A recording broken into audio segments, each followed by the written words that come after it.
This is Autoline Daily, the show dedicated to enthusiasts of the global automotive industry.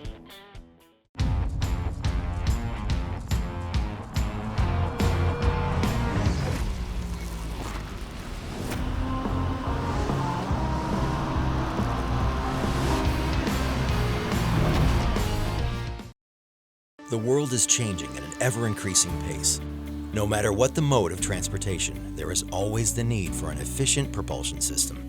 And that's exactly what BorgWarner has been doing since the earliest days of the automotive industry. New car sales have been a bright spot in the U.S. during the pandemic, but last month they were down 4.4% on a daily selling rate basis and came in at 1.1 million vehicles. The SAAR, or Seasonally Adjusted Annual Rate, came in at 15.5 million. But despite the drop, some automakers had a great month. Tesla saw its sales shoot up nearly 123% compared to a year ago. But there's an asterisk with this number. Compared to October, Tesla's sales plummeted 40%, with big drops across its lineup, including the Model 3 and Model Y. We're also getting reports out of Europe of slow sales for Tesla.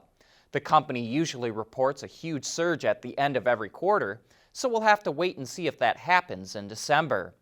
Other automakers which had a great month also include Volvo, up 36%, Toyota, up 12%, Kia, up 7%, and Volkswagen, up 4%. Hyundai, Mazda, and Subaru also posted modest gains as well. Now for the bad news.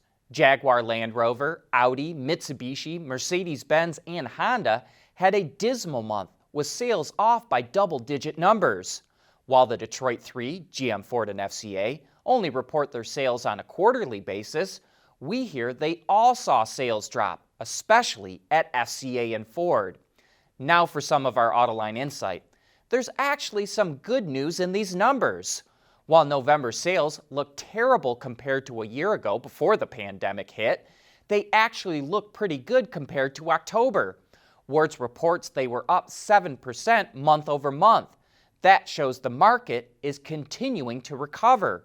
Even so, 2020 is a year that automakers will want to forget. Right now it looks like the year will end with about 14 million new vehicles sold. That's a lot of new cars and trucks, but it's 3 million less than automakers sold last year.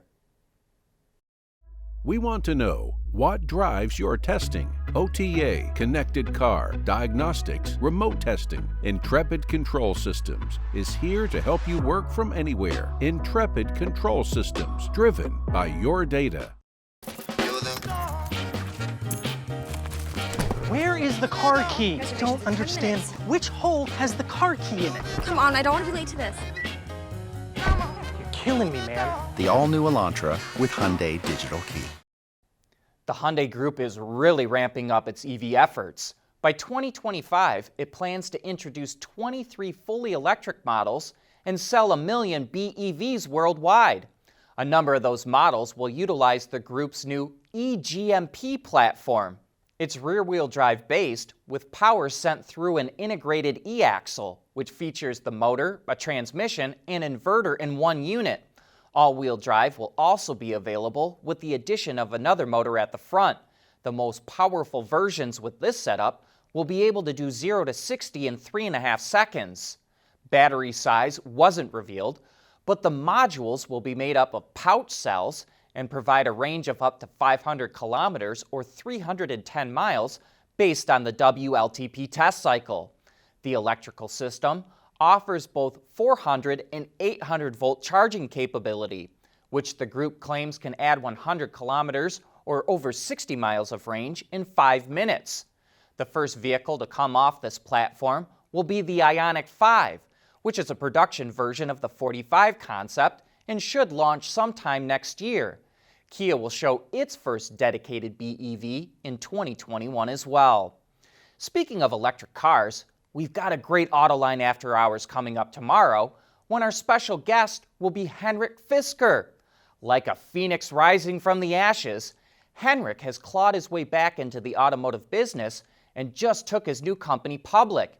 He has a fascinating business model this time around, Very different from the first time you tried to launch a car company.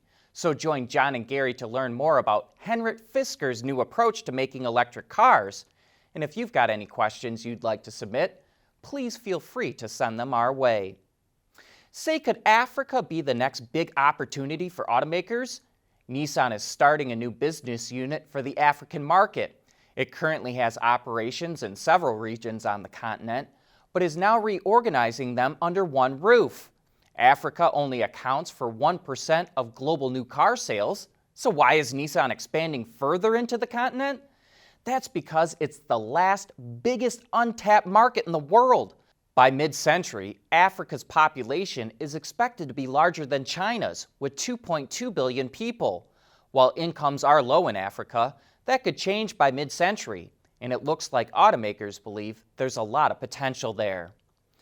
Last year, Tesla launched its own insurance service. Last month, General Motors announced it will offer car insurance through OnStar. And now the Mercedes-Benz Bank has partnered with an insurance company in Germany to offer insurance for its electric vans, the e-Sprinter and e-Vito. It's available to private and business customers who will get a 15% discount. In addition to covering traditional things like breakdowns, the insurance covers EV-specific components like the charging cable, wall box, and battery. Going forward, we're likely to see more automakers offer their own insurance, but only with connected cars. That's because companies can measure exactly how the driver drives and charge them accordingly. Better still, from the automaker's standpoint, they'll own all that information, and this has to be making insurance companies very nervous. Autoline Daily is brought to you by Bridgestone Tires, solutions for your journey. Intrepid Control Systems, over-the-air engineering. Boost your game. Borg Warner, propulsion solutions that support a clean, energy-efficient world. And by Hyundai.